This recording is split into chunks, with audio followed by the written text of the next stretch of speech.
Hello friend, welcome to my YouTube channel technical question hub. मैं हूं आलोक रंजन और मैं लेकर आया हूं पंप सीरीज का 20वां प्रश्न।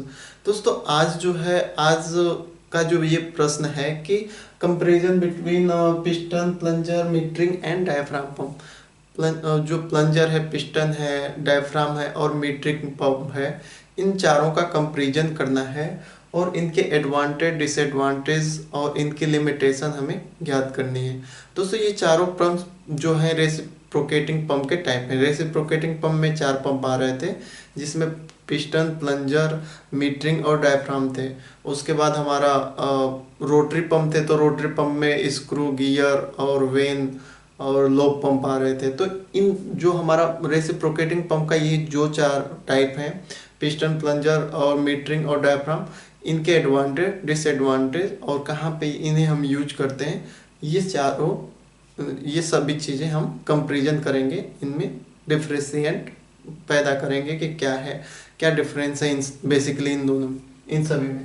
तो दोस्तों चलिए शुरू करते हैं। जो अगर हम बात करें पिस्टन पंप की, कि पिस्टन पंप कहाँ यूज होता है, तो पिस्टन पंप हमेशा जो होता है small quantity of liquid to high pressure, हमेशा ये वहाँ यूज होगा जहाँ पे हमें जो लिक्विड की क्वांटिटी है, यानी कि जो फ्लो है वो तो कम हो और लेकिन प्रेशर जो है हाई हो, यानी कि इसका फ्लो कम है और प्रेशर बहुत हाई है। और एक अगर इसके एडवांटेज की बात करें तो डज नॉट रिक्वायर प्राइमिंग, इसमें कोई प्राइमिंग की ज़रूरत नहीं होती। लाइट वेट, इसका लाइट वेट है और रिक्वायर्ड लेस स्पेस, अगर इसे इंस्टॉल करना है तो बहुत कम ही जगह ये घेरेगा। और हैंडलिंग गैस लिक्विड मिक्सचर, अगर लिक्विड के साथ गैस मिक्सचर भी है तो उसे भी ये इजीली हैंडल कर देगा। लेकिन इसकी अगर डिसएडवांटेज की बात करें तो इसमें दोस्तों पीएसवी की ज़रूरत पड़ेगी, चेक वाल्व की ज़रूरत पड़ेगी और इसका जो प्रेशर और फ्लो है दोनों बहुत फ्लक्चुएट करते हैं, यानी कि प्रेशर और फ्लो दोनों में फ्लक्चुएशन पैदा है। अगर आपको एक्यूरेट प्रेशर चाहिए और एक्यूरेट फ्लो चाहिए तो ये पिस्टन पंप में नहीं मिल सकता। अगर इसकी रेंज और लिमिटेशन की बात करें तो ये इसका मैक्सिमम प्रेशर हमारा 50 केजी से लेके 250 केजी के बीच में रहता है और ये हाई हेड पंप है। हेड की बात करें तो बहुत हाई हेड पंप है, हाई हेड इसे कहेंगे। अगर फ्लो की बात करें तो 50 MQ पर हावर इसका मैक्सिमम फ्लो है, 50 MQ पर हावर। अगर टेम्परेचर की बात करें दोस्तों तो अगर ये जो जीरो से लेके 260 डिग्री का टेम्परेचर का कोई भी लिक्विड है उसे हैंडल कर सकता है। अगर विस्कोसिटी की बात करें तो ये भी मोर विस्कस फ्लूइड है। और ये कितने विस्कस का है, या दोस्तों ये जो प्रेशर, फ्लो और टेम्परेचर और विस्कोसिटी ये टाइम टू टाइम अपडेट होती जा रही हैं। जैसे जैसे जैसे हम मॉडर्न में आगे, फ्यूचर में आगे बढ़ते जा रहे हैं। जैसे पहले अगर हम बुक की बात करें, किताब की बात करें तो जो 2010 की बुक थी उसमें जब इसका मैक्सिमम हम प्रेशर और फ्लो और टेम्परेचर देखे थे तो उसमें ये था 50 टू 200, अगर 50 केजी से लेकर 250 और फ्लो उसमें 500 MQ पर हावर और टेम्परेचर जो है 20 से लेके 260 डिग्री दिखाया था। लेकिन अगर इस समय के अगर गूगल पे या इस जो नई डेवलप टेक्नोलॉजी है उसमें आप देखोगे तो ये सभी बढ़ते जा रहे हैं, यानी कि डिस्चार्ज प्रेशर, डिस्चार्ज टेम्परेचर और फ्लो टाइम टू टाइम जैसे जैसे मशीनरी का इन्वेंशन हो रहा है, पंप में इम्प्रूवमेंट हो रहा है तो वो बढ़ते जा रहे हैं। तो एक्यूरेट अगर आपको देखना है इसका तो टाइम टू टाइम इस पे चेक करते रहिए, क्योंकि जैसे जैसे हम आगे बढ़ रहे हैं वैसे वैसे नए इन्वेंशन हो रहे हैं और नए पंप आ रहे हैं, तो उसमें आपको जो है इनके डाटा भी चेंज होते जा रहे हैं। तो डाटा, फिक्स डाटा के लिए आप हमेशा अपडेट रहें। मैं एक बस अवेयरनेस के लिए बता रहा हूँ दोस्तों। अब ये पिस्टन पंप हो गया। प्लंजर पंप की अगर हम बात करें तो plunger pump well suitable for pumping large quantity of liquid to high pressure, यानी कि प्लंजर पंप हम वहाँ यूज करेंगे जहाँ पे हमें हाई क्वांटिटी का लिक्विड चाहिए विथ हाई प्रेशर, यानी कि प्रेशर भी अधिक चाहिए और फ्लो भी अधिक चाहिए। तो वहाँ पे हम पिस्टन पंप ना यूज करके हम क्या करेंगे, प्लंजर पंप का यूज करेंगे। प्लंजर पंप की जो एडवांटेज है कि it drive by electric motor, steam turbine, IC engine या बेल्ट ड्राइव। ये जो है अपना पिस्टन पंप है, उसमें आप बेसिकली इलेक्ट्रिक मोटर ही देखे होंगे, लेकिन हम प्लंजर पंप की बात करें तो इसमें हम स्टीम टरबाइन भी लगा सकते हैं, आईसी इंजन भी लगा सकते हैं और इलेक्ट्रिक मोटर भी लगा सकते हैं, यानी कोई सी भी पावर सोर्स लगा के हम इसे ऑपरेट कर सकते हैं। ये इसका एडवांटेज है, लेकिन पिस्टन पंप में ऐसा नहीं था। अगर इसकी डिसएडवांटेज की बात करें तो ये बहुत महंगा पड़ता है इसके कंपेयर, और इसकी जो वेट है हैवी वेट है, रिक्वायर्ड लॉर्ड स्पेस, और ये जगह भी बहुत ज़्यादा खेलता है। पीएसवी और चेक वाली इसमें भी ज़रूरत है, और मोर अटेंशन ड्यूरिंग स्टार्ट करने से पहले, स्टॉप करने से पहले, या कोई भी ऑपरेशन है तो इसमें बहुत ही अटेंशन देने की ज़रूरत होती है। थोड़ा सा आप मिस किए तो पूरा का पूरा पंप ही डैमेज हो जाएगा। इसकी रेंज की बात करें तो इसका जो प्रेशर है 1500 kg पर सेंटीमीटर स्क्वायर तक जा सकता है। फ्लो जो है 500 से 1200 MQ पर हावर की हो सकती है। अगर फ्लोट की टेम्परेचर देखें तो -32 से लेके 160, जो मैंने अमोनिया पंप प्लंजर का बताया था, तो अमोनिया का जो अपनी बॉइलिंग -32 से जो है मिनिमम उसका टेम्परेचर से लेके 160 डिग्री के टेम्परेचर तक प्लंजर पंप हैंडल कर सकता है लिक्विड का अगर टेम्परेचर हो तो। अगर विस्कोसिटी की बात करें तो इसके कंपेरिजन लेस विस्कोसिटी का फ्लूइड हैंडल करेगा। अगर आपको एग्जैक्ट डाटा चाहिए तो डेली आपको अपडेट होना पड़ेगा, क्योंकि ये जो डाटा है टाइम टू टाइम चेंज होते रहते हैं दोस्तों। अब हम मीटरिंग पंप की बात करें कि मीटरिंग पंप कहाँ यूज करते हैं। दोस्तों मीटरिंग पंप हमेशा एक्यूरेट फ्लो जहाँ पे हमें ज़रूरत है, यानी कि एक्यूरेट फ्लो रेट चाहिए, एकदम एक्यूरेसी, यानी कि 0.5 का भी फ्लक्चुएशन ना हो। अगर हमें 10 MQ पर हावर चाहिए तो वो 10 MQ पर हावर ही रहे, वो 9.99 MQ पर हावर ना हो और न ही 10.01 MQ पर हावर हो, यानी कि बिल्कुल एरर नहीं, जो हमें चाहिए वही हमें मिले। यानी एक्यूरेट फ्लो के लिए हम मीटरिंग पंप यूज करेंगे।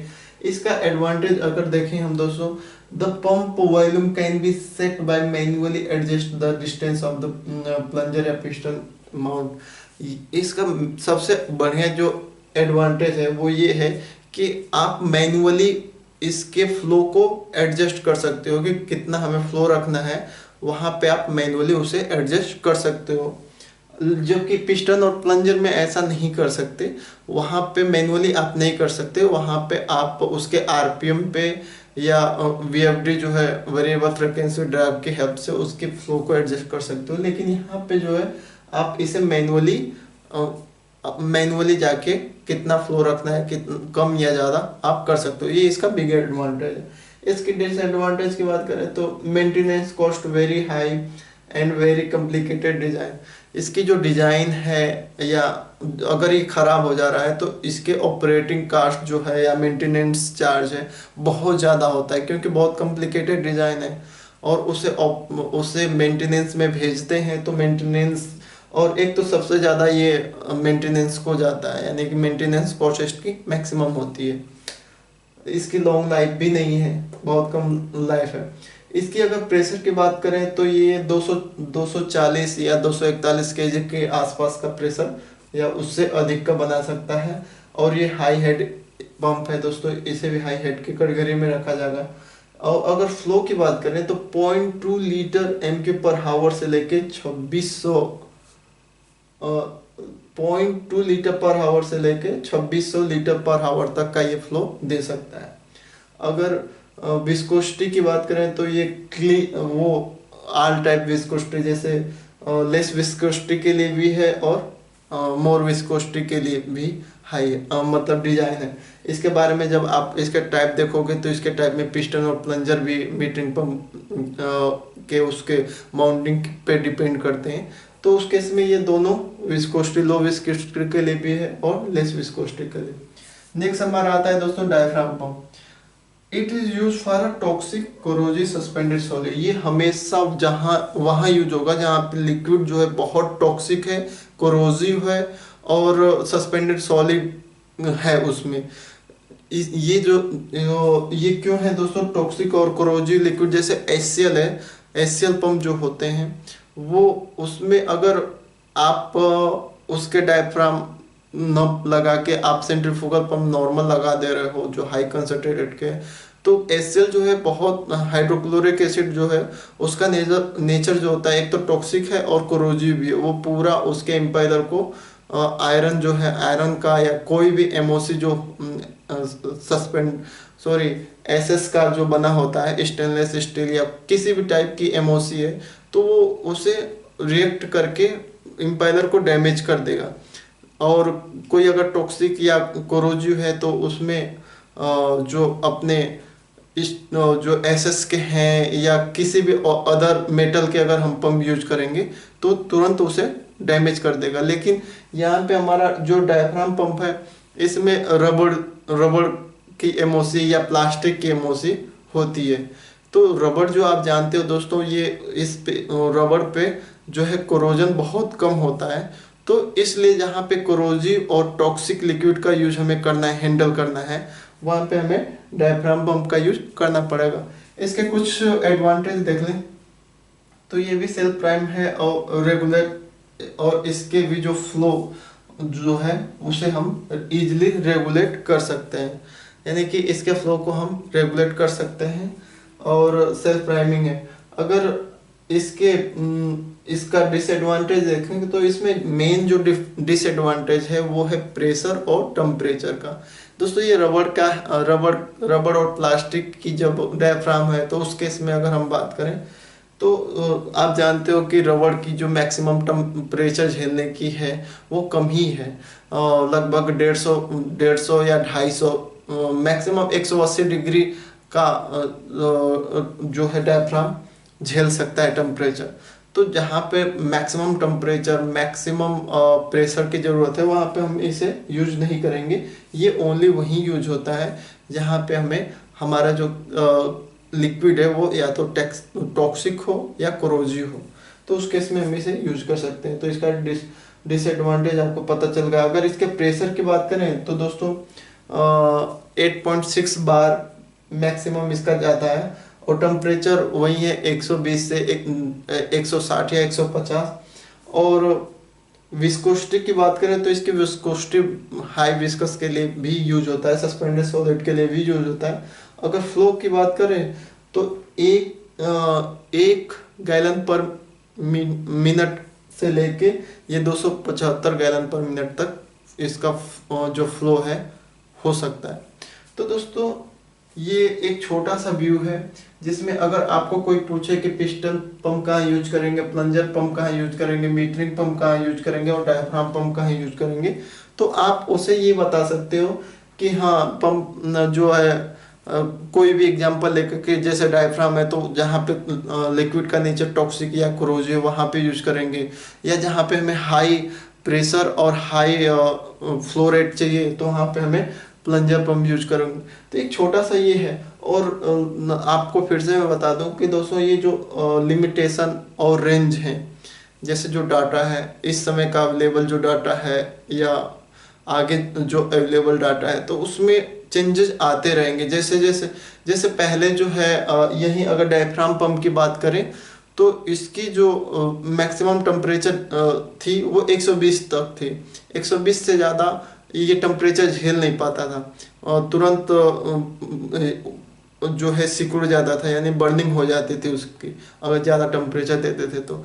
लेकिन इस समय जो है एडवांस टेक्नोलॉजी के चलते कुछ अच्छे जो है डायफ्राम आ गए हैं, जिसकी वजह से इसका जो टेम्परेचर है वो 180 तक भी झेल सकता है। यानी कि इन पंपों में इम्प्रूवमेंट होती रहती है, प्रेशर भी बढ़ सकता है, फ्लो भी बढ़ सकता है। तो इनके डाटा आपको रेगुलर अपडेट लेते रहना पड़ेगा, तब ये सही होगा। क्योंकि बहुत सारे मेरे दोस्त हैं जो उन्होंने बताया कि इतना टेम्परेचर है, वो 3 साल पहले बताए, लेकिन अब सारे चेंज हो गए हैं। तो इनके डाटा के लिए, एक्चुअल डाटा के लिए आपको अपडेट होना पड़ेगा। और आप एक छोटा सा माइंडसेट में ये डाल सकते हैं कि अगर किसी पंप को अगर हमें बताना है तो उसके पहले एडवांटेज, डिसएडवांटेज और रेंज और लिमिटेशन, और फिर उसका जो मेन पर्पज है किस टाइप का लिक्विड हैंडल करता है, तो वो भी आपको बताना पड़ेगा। तो ये आज मैंने रेसिप्रोकेटिंग के जो 4 पंप थे उनकी सारी कंपेरिजन बता दी, कहाँ वो यूज होते हैं, उनके एडवांटेज क्या है, उनके डिसएडवांटेज क्या है, वो बता दी। नेक्स्ट वीडियो में मैं रोटरी पंप के जो स्क्रू टाइप का, वेन टाइप का, लोब टाइप का जो पंप हैं उनकी भी ऐसे कंपेरिजन बता दूंगा। तो दोस्तों आई होप आपको ये वीडियो अच्छी लगी होगी। Thanks for watching. जय हिंद दोस्तों।